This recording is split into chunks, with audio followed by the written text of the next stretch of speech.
Hello dear students, आज के इस पार्ट टू सेशन में आप लोग को जहाँ तक कल बताए थे उसके जस्ट आगे जो है बताया जाएगा। इस वीडियो में बने रहें और आगे का क्लास स्टार्ट करते हैं। देखिए, कल बताए थे कि आव्यूह क्या है और आव्यूह के प्रकार और आव्यूह की कोटि। जैसे देखिए, जैसे बता देते फिर से कि जैसे कोई एक आव्यूह है, इस आव्यूह में 2, 3, 5, 7, 6, 8 ये कोई एक आव्यूह दिया हुआ, इसका पूछेगा कोटि कितना होगा। देखिए कोटि, तो कोटि किसको कहा जाता है, इसमें कितने रो हैं। देखिए पहला रो, फिर उसके बाद ये दूसरा रो हुआ, फिर उसके बाद इसको कहेंगे पहला कॉलम, इसको कहेंगे दूसरा कॉलम, इसको कहेंगे तीसरा कॉलम। तो देखिए 2 रो है, 3 कॉलम है, तो पहले रो को उसके बाद कॉलम को लिखा जाता है, तो इसको कहा जाता है, इसकी कोटि कितना होगा 2 गुने 3। ठीक है, आगे पढ़ते हैं आव्यूह के परिवर्त के बारे में। आज का जो नया पहला टॉपिक है, रो है, उसके बाद ये दूसरा रो है। तो पहला रो को पहला कॉलम, मतलब यहाँ 2, 3 है तो इसको पहला कॉलम में सजा देंगे तो 2, 3 हो जाएगा। दूसरा रो को दूसरे कॉलम में सजा देंगे तो यहाँ 5 और 7 होगा। तो इसी को कहा जाता है आव्यूह का परिवर्त। मतलब इसका डिफिनेशन है कि किसी भी आव्यूह के प्रथम रो को प्रथम कॉलम में तथा दूसरे रो को दूसरे कॉलम में सजाने से जो एक आव्यूह बनता है उसे आव्यूह का परिवर्त कहते हैं। यही हुआ आव्यूह का परिवर्त। जैसे एक और एग्जाम्पल देखिए, जैसे कोई एक आव्यूह है ए बराबर है लिखा हुआ 2, 4, 5, 7, इस प्रकार से है, ये 7 है। तो इसका अगर परिवर्त निकालना हो तो इसको ए डैश, इसको अंग्रेजी में बोलते हैं ट्रांसपोज ऑफ अ मैट्रिक्स।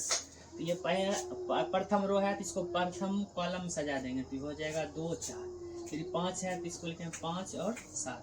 तो इसी को कहेंगे आव्यूह का परिवर्त।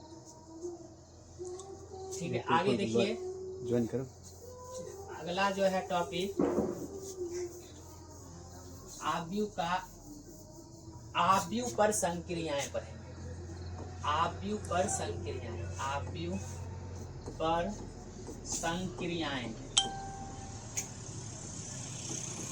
देखिए आव्यूह पर संक्रियाएं क्या होता है। संक्रियाएं का मतलब आप लोग समझते होंगे कि आव्यूह का संक्रिया का मतलब होता है जोड़, घटा, गुना। तो हम अभी पढ़ेंगे आव्यूह का जोड़ और घटा, गुना। सबसे पहले पढ़ेंगे जोड़, उसके बाद घटाव, उसके बाद गुना। तो देखिए जोड़ और घटा में सेम ही प्रॉपर्टी होता है कि 2 आव्यूह का जोड़ तभी संभव होगा जब दोनों आव्यूह की कोटि समान होगा। जैसे अगर मान लीजिए एक एग्जाम्पल लेते हैं कि आव्यूह ए है, इसमें बहुत सारे अवयव हैं, जैसे मान लीजिए 2, 3, 5, 7, और दूसरा आव्यूह बी है, इसमें अगर 5, 7, 9, 8 इस प्रकार से अवयव है। तो इन दोनों को अगर जोड़ना हो तो इन दोनों आव्यूह का जोड़ तभी संभव होगा जब दोनों की कोटि समान होगा। देखिए इसकी भी कोटि क्या है 2 गुना 2, 2 रो है 2 कॉलम है, इसमें भी 2 रो है और 2 कॉलम है, तो 2 गुना 2, ये भी आव्यूह 2 गुना 2 कोटि का है और ये भी आव्यूह 2 गुना 2 कोटि का है। तो इसका जोड़ तभी संभव होगा जब दोनों की कोटि क्या होगा, समान होगा। तो ए प्लस बी जो है ये कैसे बनेगा, तो संगत अवयव को संगत अवयव से जोड़ देंगे साथ में। 2 और 5 हो गया 7, फिर 3 और 7 10, फिर 5 और 9, 9, 5, 14, फिर 7 और 8, 8, 7, 15। तो यही हुआ 2 आव्यूह का जोड़। इसी प्रकार से इसका अगर घटाव करना हो तो ए में से बी को घटाएंगे तो सेम वही प्रोसेस है कि संगत अवयव को संगत अवयव के साथ घटा देंगे। जैसे 2 में 5 घटा देंगे तो हो जाएगा -3, फिर उसके बाद 3 में से 7 घटाएंगे तो हो जाएगा -4, फिर 5 में से 9 घटाएंगे तो -4, फिर उसके बाद 7 में से 8 घटाएंगे तो -1। यही हुआ आव्यूह का घटाव, वो हो गया जोड़। मतलब क्या, इसमें याद रखना है कि 2 आव्यूह का जोड़ अथवा घटा तभी संभव होगा जब दोनों आव्यूह की कोटि क्या होगी, समान होगी। तो ये याद रखिएगा कि जोड़ और घटा के लिए कोटि क्या होना चाहिए, समान होना चाहिए। आगे चलते हैं, घटाव के बाद आता है कभी गुना। आगे गुना पढ़ते हैं, गुना। देखिए मेन चीज है इसमें, एक ही चीज थोड़ा भारी लगेगा, यही गुना के बारे में। जैसे गुना क्या होता है कि जैसे दो आव्यूह है, जैसे 2 3 4 5 और बी है कैसन था देखेगा तुम 5 7। अब कहेगा ये दो आव्यूह है, ये दो आव्यूह का गुना संभव होगा कि नहीं होगा, इसके लिए पहले देखना है कि इसकी कोटि कितनी है, 2 गुना 2। और इस आव्यूह की कोटि क्या है, 2 गो रो है और 1 कॉलम है, जिसको कहेंगे 2 गुना 1। तो पहले गुना तभी संभव होगा जब पहले आव्यूह का जो ये कॉलम है दूसरे आव्यूह का रो बराबर होगा, मतलब इसका 2 इसके 2 के बराबर है, अतः ये दोनों क्या है, संभव है, मतलब गुना संभव है। इस प्रकार से हम गुना करेंगे तो a गुने b। तो पहले a के अवयव को लिख दीजिए 2 3 4 5 और उसके बाद अवयव b लिख लीजिए 5 और 7। तो गुना करेंगे इसका रो इसका कॉलम। गुना के लिए इस प्रकार से होता है कि पहले आव्यूह के रो को दूसरे आव्यूह के कॉलम से गुना किया जाता है। तो 2 को 5 से गुना करेंगे तो 2 × 5 फिर प्लस, बीच में प्लस का चिन्ह देना है। फिर 3 को 7 से गुना करेंगे तो 3 × 7। उसी प्रकार से दूसरा को पहला कॉलम से गुना करेंगे तो 4 को 5 से गुना करेंगे 4 × 5 फिर प्लस 5 × 7 5 × 7 गुना कर देंगे तो हो जाएगा यहाँ से 5 दूनी 10 जोड़ 7 या 21 फिर 5 चौक 20 प्लस 7 पचे 35। अगर इसको जोड़ देंगे कितना आ जाएगा 10 30 21 31 और 20 35 हो जाएगा 55। तो यही इसका क्या हो गया आंसर हो गया। तो देखिए कैसे, फिर से एक बार बता देते हैं कैसे गुना किया जाता है। पहले आव्यूह के अवयव को पहले लिख देंगे, दूसरे आव्यूह को बाद में लिख देंगे, उसके बाद गुना करेंगे।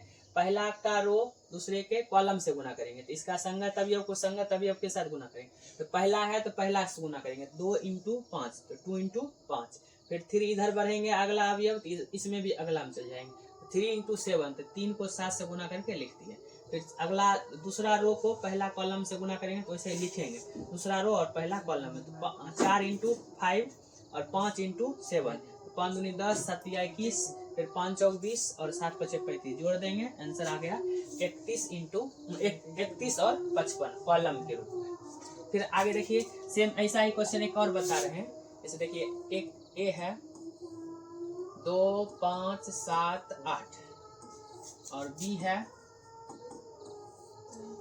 4 3 2 5। इस प्रकार से अब कहेगा इसका क्या कीजिए गुना कीजिए। पहले देखेंगे इन दोनों का गुना संभव है कि नहीं है। तो पहले देखिए इसका कोटि कितना 2 × 2, इसका भी कोटि कितना 2 × 2। देखिए इसका कॉलम इसके रो के बराबर है तो हाँ देखिए दोनों 2 2 है, पहले बराबर देख लेंगे, अगर बराबर है तभी गुना संभव होगा, नहीं तो नहीं। तो दोनों का आप गुना करेंगे तो a × b। तो पहले a वाला लिख देना है तो 2 5 7 8 फिर उसके बाद गुना क्या है 4 3 2 5। तो गुना करेंगे देखिए यहाँ से रो को कॉलम से गुना करेंगे तो 2 को 4 से 4 दूनी 8 प्लस 5 को 2 से 5 दूनी 10 फिर 2 को 3 से 3 दूनी 6 5 को 5 से 5 25 फिर 7 को 4 से 7 चौक 28 प्लस 8 को 2 से 8 दूनी 16 फिर 7 को 3 से 7 या 21 प्लस 8 को 5 से 8 बचे 40।